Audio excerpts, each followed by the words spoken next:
Hello, YouTube. I'll bet you can guess what I've been doing. Yeah, that's right. I'm doing wire brushing. And that's not very exciting to watch.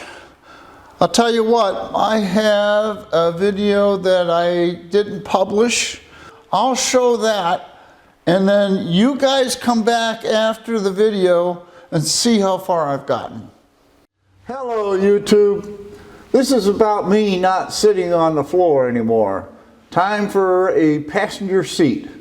We're one step ahead of the game in that when I did the driver's seat, I laid out a laser line and marked it that's in line with the bolts in the driver's seat, so that if I drill my back bolts in this line, I will be in line with the driver's seat. This is what I ordered up from Summit. One molded seat, one seat cushion, some seat racks, some braces for the floor, and hardware. The first thing we have to do is drill holes in the bases for the floor to put bolts through. This is the part of the seat brace that gets bolted to the floor. And we have to drill holes for bolts. And what I've done is measured out 7/8 of an inch and an inch in, and we're going to put a punch mark right there and drill some holes. We'll drill some 1/8 inch pilot holes in our base. Summit provides instructions and grade 5 hardware to bolt the brackets to the floor. We're going to use grade 8 hardware to bolt the brackets to the floor. In fact, we're going to use grade 8 hardware throughout the whole thing. We're not going to use any of the bolts that they supplied. So we need to drill these pilot holes out to 5/16.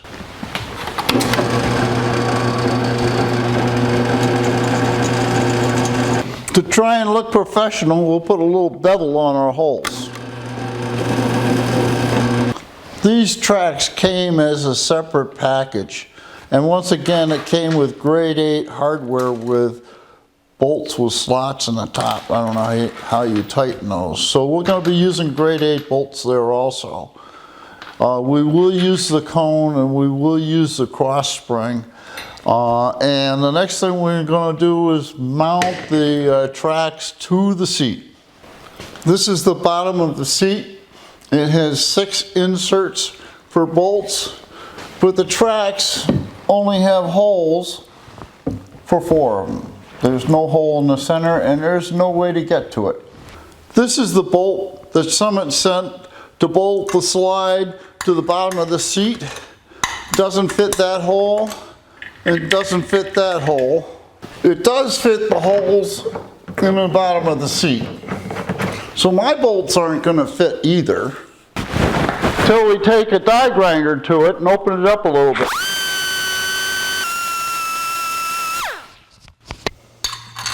And now it fits.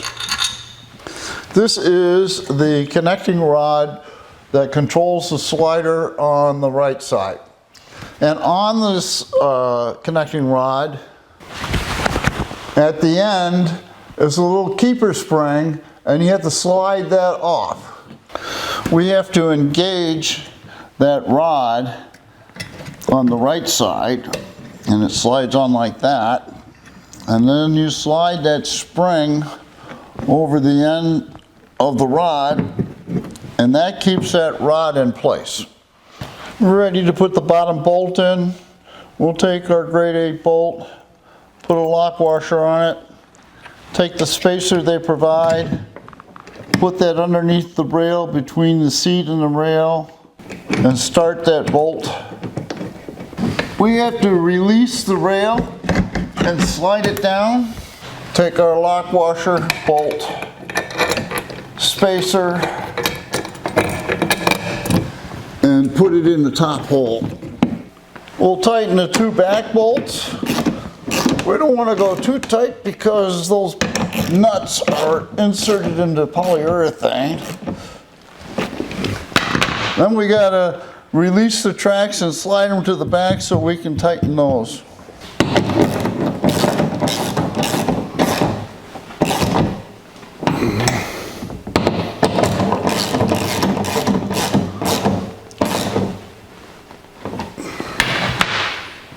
We have to take the second set of brackets. All these brackets are the same, the tops and the bottoms, so all exactly the same, so it doesn't really make any difference top and bottom.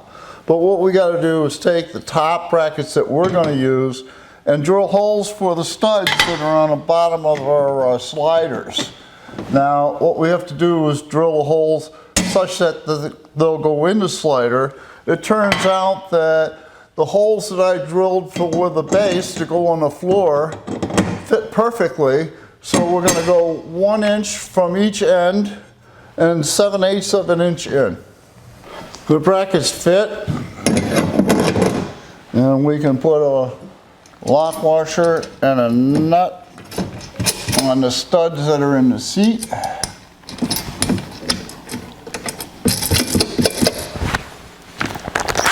And tighten them down.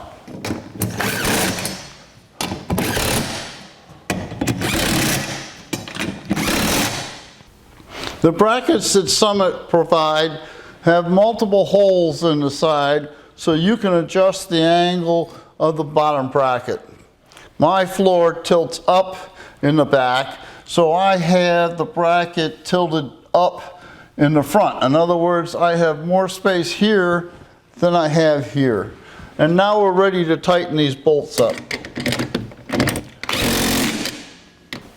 Let's put it in the car and see how it sits. I can put it down approximately where it's going to go, which is right there because I have that line. And that doesn't look bad, that looks pretty good. Let's look at it from the front. I think it's sitting nice and square. We'll leave those brackets just the way they are. This is the center line that I drew when I used the laser for the driver's seat. So what we're going to do is move this seat back so the bolt holes go right through that line, and we'll get ourselves about a 1/4 inch reveal. And we'll mark our holes. Now, I'm very fortunate in that under the front holes is a subframe. And NHRA says the bolts have to go through a subframe. The rear one doesn't have any subframe in it, so we're going to put in a bar so that it can't be pulled through the floor. I have the holes marked, and now we're going to center punch them. We'll get the seat out of the way and center punch our holes.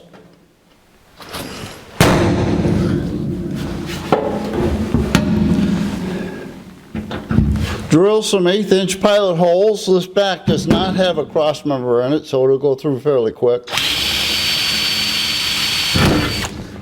These front two have a cross member underneath, so I have to drill through 2 pieces of metal. We'll drill some 5/16 inch holes for our bolts. Let's put the seat in. We'll take a 1.5 inch bolt so we can get through the frame and a washer and put that in place. Put a pair of vice grips on it so it'll hold the bolt so I can put the nut on it. We'll crawl underneath and put nuts on those bolts. We'll take a lock washer and a nut and put it on the end of our bolt. We were very fortunate to have a frame in the car underneath the front bolts. We don't have a frame member underneath the rear bolts. So what I'm going to do is take this piece of 3/4 inch tubing and cut it to length and drill holes in it so that I can through bolt it for the rear bolts. And it would take a substantial rear end collision to break this, I would think. We're going to try 14 inches and see if I can get that underneath the car, make it as wide as I can. There's other pieces there.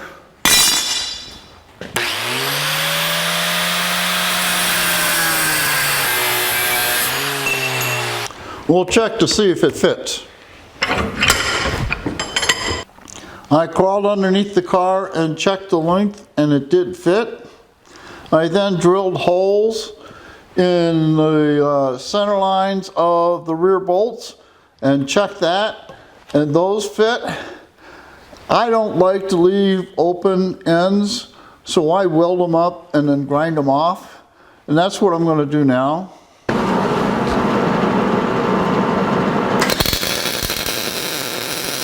So now that it's cooled off, we'll grind it down. And this is what it looks like when it's done. We'll take our bar and put it up in place. And my wife is going to screw the bolts in after I put the nuts on. You have to hold the bolts down. You got to hold both bolts down. Okay, they're both down. A nut and a washer on. Now this one's hard to get to. Okay. Okay, we're going to tighten that one first.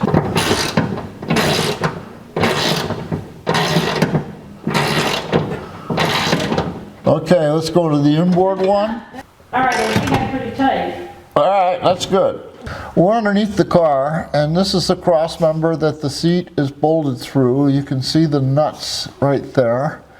And over here, above the transmission cooler, is the bar that we just put in. So the seat is firmly bolted in and we followed NHRA rules. Our stack of parts are shrinking.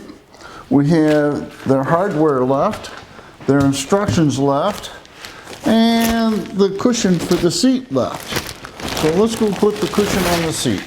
I believe we can take this tag off now. And we'll put the seat cushion on. And we'll start with the head. It's a snug fit. But fit it does. The last task we have is to locate the male portion of the snap that's on the edge of the padding up underneath this seatbelt hole. And we're going to do that right now. So it wants to be there.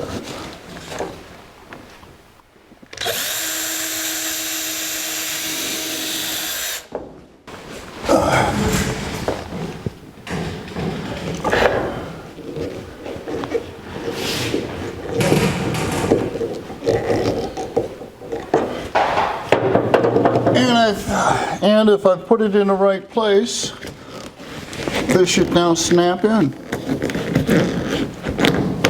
Like so. Well, I think we accomplished what we set out to do. I now have a seat to sit in for my wife to terrorize me in, but if you enjoyed the video, there'll be more. Did you enjoy the video on the seat? I've been busy. Here, let me show you what I've done. This is the underside of the 75-year-old frame, and I think it's looking pretty good. Understand that it's going to go out for sandblasting and powder coating, so I think it's well prepared. Let me show you the other side.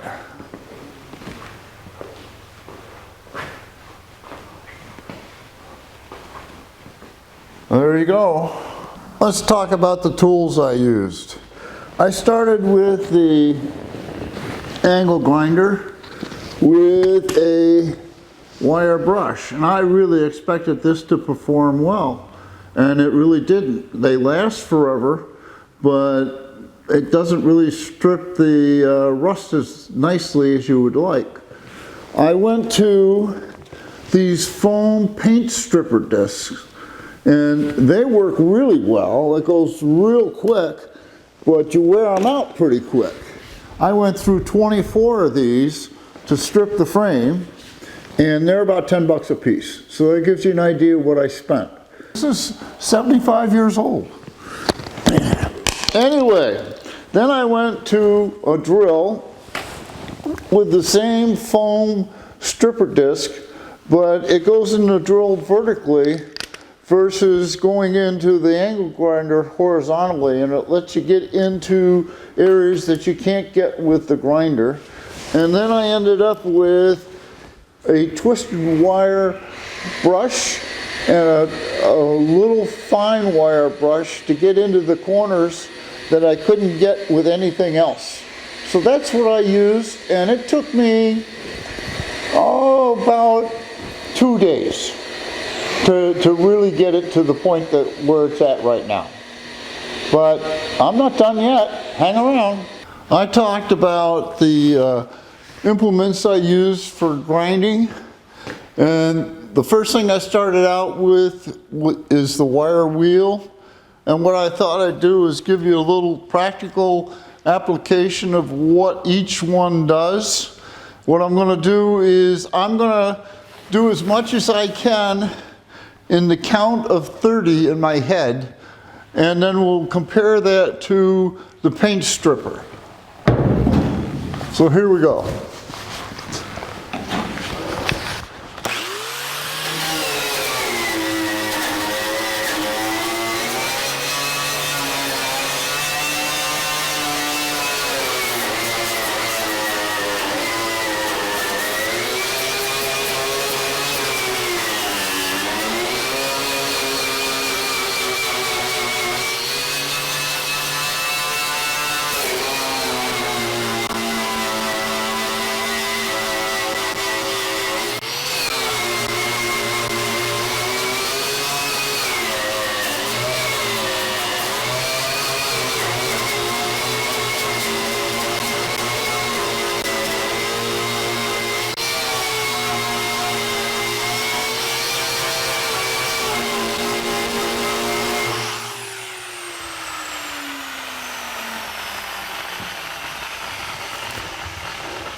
That's the count of 30 in my head, and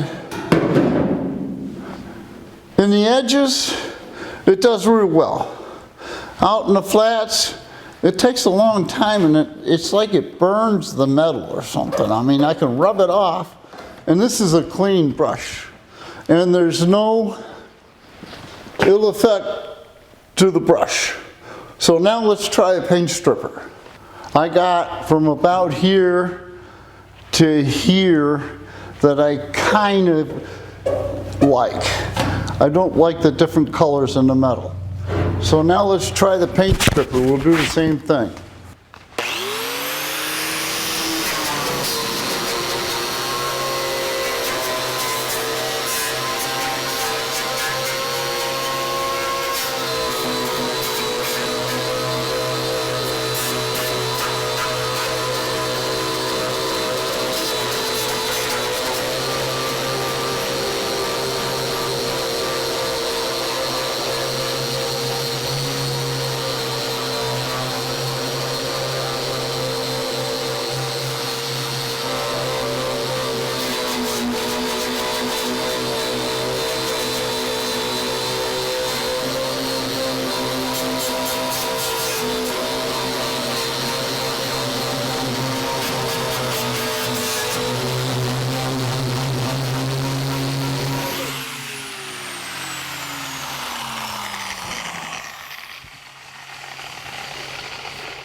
Now, I find this much more even than this. I only got to here, and I'm over to here, and this was the halfway mark here, so there was more here than there was here. So that gives you an idea how quick the paint stripper works. I don't have the comparison to this in the wire brush. This is different because it's vertical versus horizontal with the grinder. And this is with the drill versus with grinder. So what this is good for is getting real close on the edges. The paint stripper that goes into the grinder doesn't really get into the corners too well. It tears it up. So let's try this.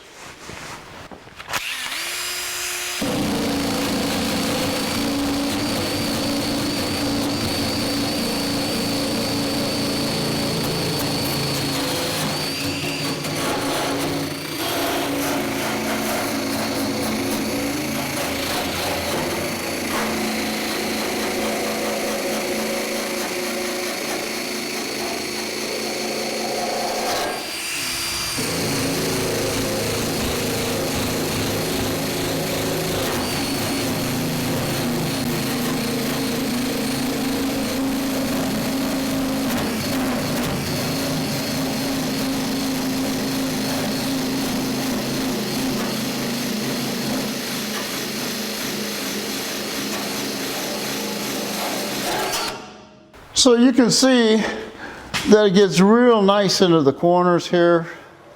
And it does a really nice job. If all you had was a drill in this thing, you could do the whole firewall if you wanted to.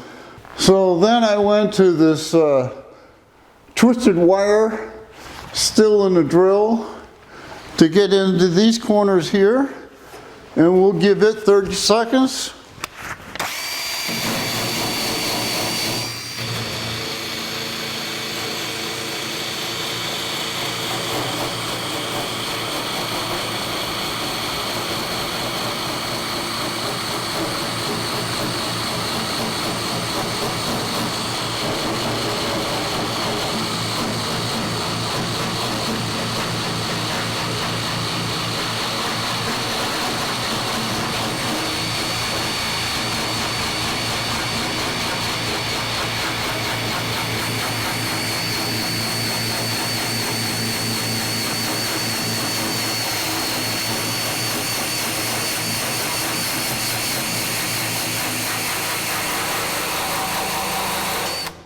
It didn't cover as much area as the paint stripper did, and I wouldn't even attempt to try to do it out in the open. And there was no damage to the twisted drill bit. So let's try the next one. This is the last bit that I ended up with on the frame to get right into the corners. There's really no place to demonstrate this on the firewall. So what I can do is just try in one place to show you what it looks like. Let's go right here, where we've already done it with the grinder and the twisted wire brush.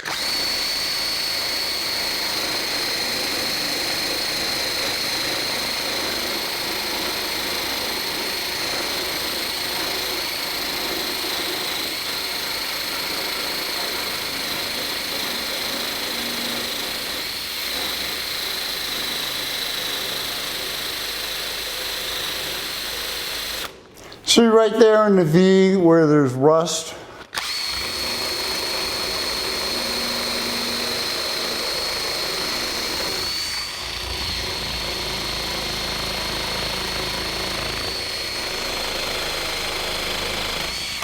Neither the big wire brush or the paint stripper gets into that. So this does have its purpose. Just an update on the frame as it sits.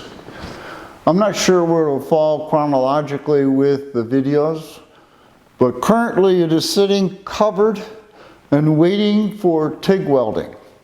Now I can't TIG weld. I can barely MIG, but I can't TIG weld. So I'm relying on outside help to weld the frame up. So if you enjoyed this video, which certainly has been different, there will be more.